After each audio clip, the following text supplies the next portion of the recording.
Barchaga assalomu alaykum, Sarvar Nazarmatov va bu Trading Journal videosi.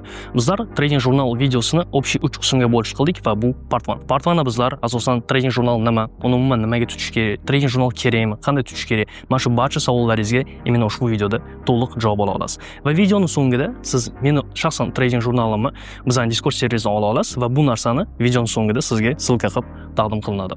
Savollardan boshlaymiz. Trading Journal umuman nima? Umuman vaqti kerakmi bizga?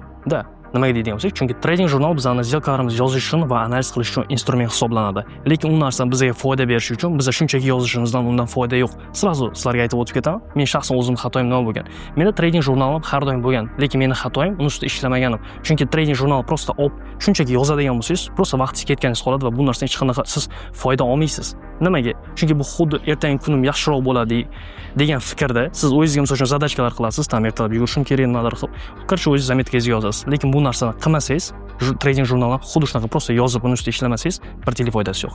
Так что shu sohaga полностью keldingizmi, полностью kirishib, to'liqligicha qilish kerak. Nimaga bu imенно sizga bu narsani to'liq yozish kerak? Chunki sohamizda shundoq ham ustimizda hech kim yo'q, to'g'rimi? Lekin bizning emotsional holatimizni, shotimizning holatini va imенно buni kontrol qiladigan narsamiz bu jurnal. Nimaga deydigan bo'lsak, chunki jurnal agar misol uchun nima deydigan bo'lsak, umuman nima kerak? Misol uchun jurnal saytishingiz mumkin, вообще nima kerak? Bu narsa sizni jurnal qanaqa tutishingizga bog'liq bo'ladi. Ya'ni agar qisqa qilib aytadigan bo'lsak, jurnal bu sizni chetdan qarab turadigan inson sifatida yoki maslahatchi, trener sifatida ham ishtirok etishi mumkin. Bu narsani prosta siz jurnalni qanaqa tutishingiz, o'zingizni prям to'liqligicha olib borishingizga bog'liq bo'ladi. Ya'ni siz jurnal sizga nima ko'rsatib beradi? Misol uchun nimaga kerakligini yana bir marta takrorlaydigan bo'lsak, jurnal sizga qaysi setapda sizni qo'lingiz baland kelishini, qaysi parada siz zo'r ishlashingizni, qaysi setapda ishlay olmasligingizni, ya'ni kuchli va kuchsiz tomonlaringizni to'liqligicha ochib beradi. Lekin buni ustida agar to'liq ishlasangiz, to'liq ishlamasangiz foydasi yo'q. Bu bizlarda ikkinchi savolga javob edi. Ya'niki nimaga jurnal kerak? Nimaga jurnallik kerakligini biz bilib oldik. Agar mana shu narsalar misol uchun sizda yana savol tug'ilishi mumkin, qanday qilib jurnal menga chetdan baho berishi mumkin yoki menga maslahat berishi mumkin. Bu narsa o'sha uchinchi savolga javob beradi. Ya'ni siz jurnalni qanaqa tutishingizga o'sha bog'liq. Ya'niki realni haqiqatan o'zingiz ustida ishlab, xatolaringizni rostdan yozadigan bo'lsangiz, ya'ni nimaga rostdan deyapman? O'zingiz bilan chestni bo'ling. Faqat o'xshagan zelkaringizni yozib qo'ymang. Realni setup bermaganda kirib qo'ydingizmi yoki xato kirib qo'ydingizmi?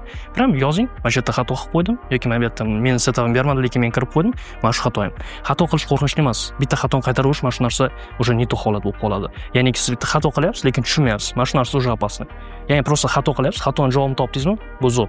Dальше o'sha xatoni prosta yozib qo'yasiz o'zingiz uchun zametkangizda, jurnalingizda mana shu narsa o'sha bo'ldi. Siz xatoingizni topdingiz, to'g'rilab dальше ketaverasiz. Va jurnal siz qanaqa tutishingiz bu o'sha o'zingizga bog'liq narsa bo'ladi. Bu hammada individual narsa. Именно kimgadir o'xshatib tutishingiz shart emas.